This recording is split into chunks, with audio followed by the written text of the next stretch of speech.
Hi hello welcome to channel V N creativities. இன்றைக்கி நம்ம சேனலில் எதை பற்றி பார்க்க போகிறோன்னா இதை பற்றி தான் பார்க்க போகிறோம். பார்த்தோன்னே தெரிஞ்சிருக்கோம் உங்களுக்கு இது என்ன அப்படின்ட்டு. ஒரு பானை அதிலிருந்து நுரைச்சி பொங்கி வெளியே வருது. இது வேறு என்னவா இருக்கும்? பொங்கல் தாங்க.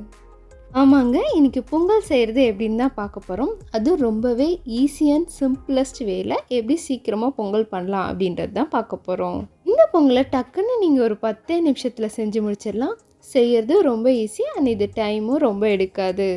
இதோட டேஸ்ட்டும் வேறு லெவலில் இருக்குங்க. வாயில் வச்சா அப்படியே கரைஞ்சிடும். எனக்கு பொங்கல் வைக்கணும்னு ஆசையாக இருக்குது ஆனால் ரொம்ப மெனக்கிட விரும்பலை அப்படின்னு நீங்கள் நினச்சிங்கன்னா இது தாங்க உங்களுக்கான பர்ஃபெக்ட் சாய்ஸ். ஓகே, இப்போ இது எப்படி பண்ணுறதுன்னு பார்த்துடலாமா? அதுக்கு முன்னாடி இப்போ தான் நீங்கள் நம்ம சேனலில் ஃபர்ஸ்ட் டைம் பார்க்குறீங்கன்னா மறக்காமல் சப்ஸ்கிரைப் பண்ணிடுங்க. கூட அந்த பெல் ஐக்கானையும் கிளிக் பண்ணிடுங்க. அப்போ தான் நான் போடுற வீடியோஸோட நோட்டிஃபிகேஷன்ஸ் உங்களுக்கு வரும்.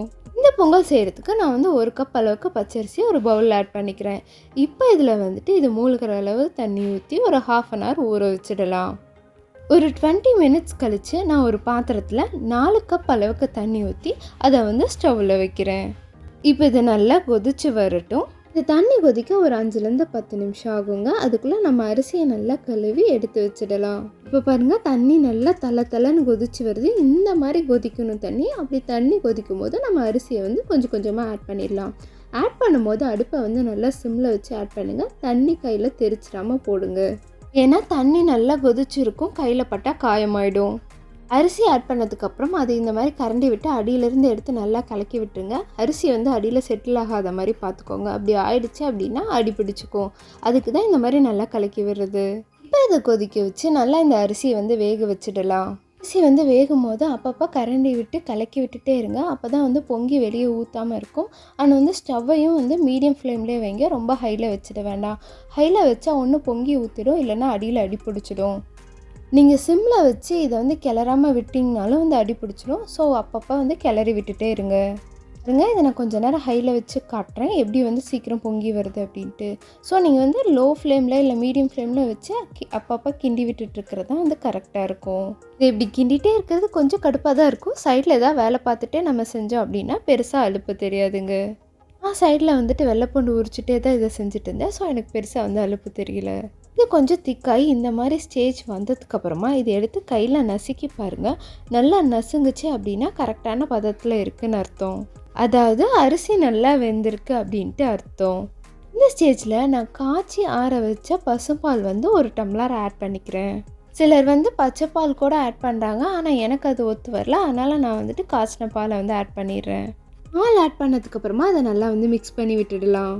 ஆக்சுவலாக பார்த்தீங்கன்னா பால் ஆட் பண்ணதுக்கப்புறம் தான் அது நல்லா பொங்கி வரும். ஸோ நீங்கள் பால் ஆட் பண்ணதுக்கப்புறமா கம்ப்ளீட்டாக சிம்மில் வச்சுருங்க. அப்போ தான் வந்து பொங்கி கீழே ஊற்றாமல் இருக்கும்.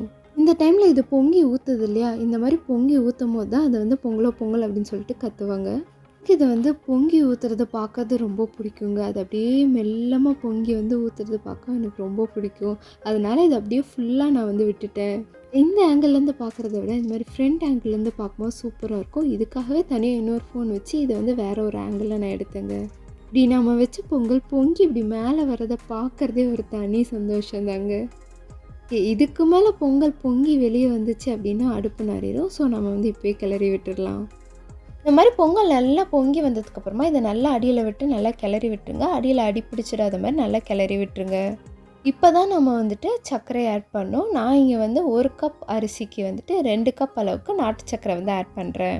நான் இங்கே வந்து சுத்தமான நாட்டு சர்க்கரை எடுக்கிறதுனால அப்படியே டைரெக்டாக ஆட் பண்ணிக்கிட்டேன். இதை வந்து பாகு காய்ச்சவோ இல்லை வந்துட்டு தண்ணியில் கரைச்சோ நான் வந்து யூஸ் பண்ணல. அப்படியே டைரெக்டாக யூஸ் பண்ணி மிக்ஸ் பண்ணிடுறேன். இதில் பார்த்தீங்கன்னா ஃபஸ்ட்டு நான் வந்து 1 கப் அளவுக்கு நாட்டு சர்க்கரையை வந்து கொட்டி அதை ஃபஸ்ட்டு நல்லா மிக்ஸ் பண்ணி விட்டுடுறேன். அதுக்கப்புறம் இன்னொரு கப் அளவுக்கு நாட்டு சர்க்கரையை வந்து ஆட் பண்ணுறேன். ஏன்னா வந்துட்டு ரெண்டையும் ஒன்றா நான் கொட்டினேன்னா அது பொங்கி வெளியே வந்துடும், என்னால் கிளற முடியாது. ஸோ நீங்கள் இதை பண்ணும் போது இந்த மாதிரி கொஞ்சம் கொஞ்சமாக கொட்டி ஸ்டெப் பை ஸ்டெப்பாக வந்து கிளறுங்க. அண்ட் முக்கியமான விஷயம், பொங்கல் வந்துட்டு நீங்கள் எந்த பானையில் வந்து வைக்கிறீங்க, அதாவது எந்த ஒரு பாத்திரத்தில் வைக்கிறீங்களோ அந்த பாத்திரத்தில் நிறக்க இருக்கணும். பாதி பாத்திரம் அந்த மாதிரிலாம் இருக்கக்கூடாது. பொங்கல் வந்து பாத்திரம் நிறக்க இருக்கணும் அப்படின்னு வந்து சொல்லுவாங்க. அதுக்கு ஏற்ற மாதிரி பாத்திரமும் பாத்திரத்துக்கு ஏற்ற மாதிரி அளவுகளும் நீங்கள் எடுத்துக்கோங்க. நீங்கள் இதுக்கு நாட்டு சக்கரை இல்லை வெல்லம் எது வேணால் எடுத்துக்கலாம். ரெண்டுமே 1:2 அப்படின்ற ரேஷியோவில் எடுத்துக்கோங்க. இது வந்து கரெக்டான இனிப்பில் இருக்கும். உங்களுக்கு வேணால் உங்கள் சுவைக்கப்போ நீங்கள் கூடவோ குறைச்சோ போட்டுக்கோங்க. வெல்லமும் நாட்டு சர்க்கரையும் சேர்த்தோன்னா பொங்கல் வந்து கொஞ்சம் டைல்யூட் ஆயிரும். அந்த ஸ்டேஜில் நம்ம ஒரு சின்ன பிஞ்ச் அளவுக்கு கற்பூரம் இருக்கு இல்லையா, பச்சை கற்பூரம், அதை வந்து நசுக்கி வந்து போட்டுடணும். நீங்கள் நார்மல் கற்பூரத்தை போட்டுறாதீங்க, பச்சை கற்பூரம் தான் போடணும், அதுதான் இடிபிள். போட்டுட்டு அதை வந்து நல்லா வந்து மிக்ஸ் பண்ணி விட்டுடலாம். இப்போ இது வந்து கம்ப்ளீட்டாக சிம்லேயே இருக்கணும். சிம்மில் இருந்து அப்படியே கெட்டியாகணும். அடுத்ததான் இதில் ஒரு பிஞ்ச் அளவுக்கு நான் ஏலக்காய் தூள் வந்து ஆட் பண்ணுறேன். ஏலக்காய் தூளை வந்து ஆட் பண்ணிட்டு அதையும் நல்லா மிக்ஸ் பண்ணி விட்டுடலாம். ஒருவேளை நீங்கள் ஏலக்காயாக ஆட் பண்ணுறீங்க அப்படின்னா கொஞ்சம் முன்னாடியே ஆட் பண்ணிடுங்க. இப்போ இதை வந்து அப்பப்போ இந்த மாதிரி கிளறி விட்டு நல்லா திக்காகிற வரலும் வந்து வெயிட் பண்ணலாம். இதை வந்து உங்களுக்கு எந்த அளவுக்கு திக்காக வேணுமோ அந்தளவுக்கு திக்காகிற வரலும் கொதிக்க விடலாம். ஒரு சிலருக்கு நல்லா திக்காக கெட்டியாக வேணும், ஒரு சிலருக்கு கொஞ்சம் வந்து கொலன்னு இருந்தால் தான் பொங்கல் பிடிக்கும். அந்த மாதிரி உங்களுக்கு எந்த மாதிரி பிடிக்குமோ அந்த அளவுக்கு ஆகிற வரல அதை வந்து கொதிக்க விடுங்க. எனக்கு வந்து பொங்கல் வந்து கரண்டியில் எடுத்து அப்படியே ஊற்றணும், அப்படி இருந்தால் தான் பிடிக்கும். அப்படியே கரண்டியில் எடுத்து வைக்கிற மாதிரி இருந்தால் பிடிக்காது. நல்லா ஊற்றுற மாதிரி கன்சிஸ்டன்சியில் இருந்தால் தான் பிடிக்கும். இது கரெக்டாக அந்த ஸ்டேஜில் தான் இருக்குது. இதை நான் வந்து எடுத்து வச்சுட்டு இப்போ வந்து முந்திரி அண்ட் திராட்சையை வந்து நெய்யில் வறுத்து போட்டுடலாம். முந்திரி திராட்சை வறுக்கிறதுக்கு இந்த மாதிரி ஒரு தாளிப்பு கரண்டி எடுத்து நம்ம வந்து அடுப்பில் வச்சிடலாம். இப்போ இதில் வந்துட்டு ஒரு 3 டேபிள் ஸ்பூன் அளவுக்கு நெய் ஊற்றிடலாம். நீ என்ன இப்படி இருக்குது அப்படின்னு கேட்காதீங்க, இது வீட்டிலே செஞ்சனே, அதனால தான் இந்த கலரில் இருக்குது. அண்ட் இது வந்து அடிநெய்யும் கூட, அதனால தான் இப்படி இருக்குது. இப்போ வந்து ஒரு 3 டேபிள் ஸ்பூன் அளவுக்கு நெய் ஊற்றியாச்சு. அடுத்ததாக இதில் நான் கொஞ்சமாக முந்திரி அண்ட் வந்து காஞ்ச திராட்சையை வந்து எடுத்து வச்சுருக்கேன். அதை இதோட ஆட் பண்ணி நல்லா வறுத்துக்கலாம். இந்த திராட்சை அண்ட் முந்திரி இது ரெண்டுமே உங்களுக்கு எவ்வளோ தேவையோ அவ்வளோ போட்டுக்கோங்க. இந்த திராட்சை நல்லா வந்து உப்பி பலூன் மாதிரி வரணும், அண்ட் முந்திரி நல்லா வந்து பொன்னிறம் ஆகணும். அந்த மாதிரி ஆனோன்னா அதை வந்து எடுத்துடலாம். எடுத்துகிட்டு பொங்கலை வச்சு அதை வந்து இதில் ஆட் பண்ணிடலாம். பாருங்க, திராட்சை நல்லா உப்பி இருக்கா, அண்ட் முந்திரியும் நல்லா பொன்னிறமாயிருச்சு. இப்போ இது எல்லாத்தையும் நல்லா வந்து மிக்ஸ் பண்ணி விட்டுடலாம்.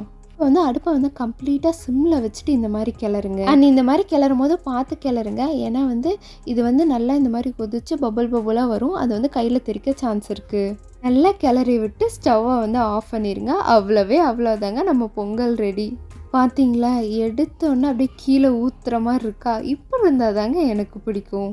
ஆனால் இது சூடாக இருக்கும் போது மட்டும்தான் இந்த மாதிரி இருக்கும். ஆறிச்சு அப்படின்னா நல்லா கெட்டியாயிடும். உங்களுக்கு பொங்கல் எந்த மாதிரி இருந்தால் பிடிக்கும்? நல்லா கெட்டியாக இருந்தால் பிடிக்குமா, இல்லை இந்த மாதிரி கீழே ஊற்றுற மாதிரி கன்சிஸ்டன்சியில் இருந்தால் தான் பிடிக்குமா அப்படின்றத எனக்கு கமெண்ட்டில் சொல்லுங்கள். நல்லா நெய் மணக்க பொங்கல் சூப்பராக ரெடி ஆயிடுச்சு. இனி இதை சர்வ் பண்ணிட வேண்டியதான். நம்ம சேனலில் ஆல்ரெடி அவல் பொங்கல், திணை பொங்கல், இந்த மாதிரி நிறைய பொங்கல் வந்துட்டு நான் வந்து ஷேர் பண்ணியிருக்கேன். அதோட லிங்க்கெல்லாம் நான் வந்து டிஸ்கிரிப்ஷனில் கொடுக்குறேன், மறக்காமல் செக் பண்ணி பாருங்கள். அண்ட் நான் பண்ணதுலேயே ரொம்ப ஈஸியஸ்ட் பொங்கல் எது அப்படின்னு எனக்கு கேட்டிங்கன்னா அவல் பொங்கல் தாங்க. அது சீக்கிரமே வந்துடும், 5 நிமிஷத்தில் செஞ்சிடலாம். வேலை உங்களுக்கு ரொம்ப ஈஸியாக ஒரு பொங்கல் செய்யணும்னா நீங்கள் அதை ட்ரை பண்ணி பாருங்கள். இதுவும் ஈஸி தான், இதை விட அது ரொம்ப ஈஸி. இது ஈஸின்னு சொன்னியம்மா? ஆமாங்க, நான் சொன்னேன். அரிசி பொங்கலில் இது வந்து ஈஸியான பொங்கல். உங்களுக்கு ஒரு வேளை அரிசி இல்லாமல் பொங்க வைக்கலாம் அப்படின்னு நீங்கள் நினச்சிங்கன்னா அவல் பொங்கல் வந்து ட்ரை பண்ணி பாருங்கள். அண்ட் இதை வந்து பச்சை அரிசியில் மட்டும்தான் பண்ணணும், அதை மறக்காமல் ஞாபகம் வச்சுக்கோங்க. இந்த வீடியோ இந்த வருஷம் யாரெல்லாம் தலை பொங்கல் கொண்டாடுறாங்களோ அவங்களுக்கும், அடுத்த வருஷம் யாரெல்லாம் தலை பொங்கல் கொண்டாடணும்னு நீங்கள் நினைக்கிறீங்களோ அவங்களுக்கும் ஷேர் பண்ணி விடுங்க. மறக்காமல் நீங்களும் செஞ்சு பார்த்து எப்படி இருக்குது அப்படின்றத எனக்கு கமெண்ட்டில் சொல்லுங்கள். அண்ட் இந்த பொங்கலை நான் மட்டும் சாப்பிடலங்க, ஏன்னா நாங்கள் 2 பேர் தான். ஸோ நான் எங்கள் ஃப்ரெண்ட்ஸ் அண்ட் நெய்பர்ஸ்க்கு எல்லாம் வந்துட்டு கொடுத்துட்டேன். நீங்களும் இதே மாதிரி பொங்கல் மட்டும் இல்லாமல் அன்பையும் மகிழ்ச்சியும் எல்லாத்துக்கும் பகிருங்க. இந்த பொங்கல் இனிய பொங்கலாக எல்லாத்துக்கும் மாற வாழ்த்துக்கள். இந்த வீடியோ பிடிச்சதுன்னா லைக் பண்ணுங்கள், ஷேர் பண்ணுங்கள், கமெண்ட் பண்ணுங்கள், அண்ட் மறக்காமல் சப்ஸ்கிரைப் பண்ணிடுங்க. தேங்க்யூ ஃபார் வாட்சிங். Bye bye.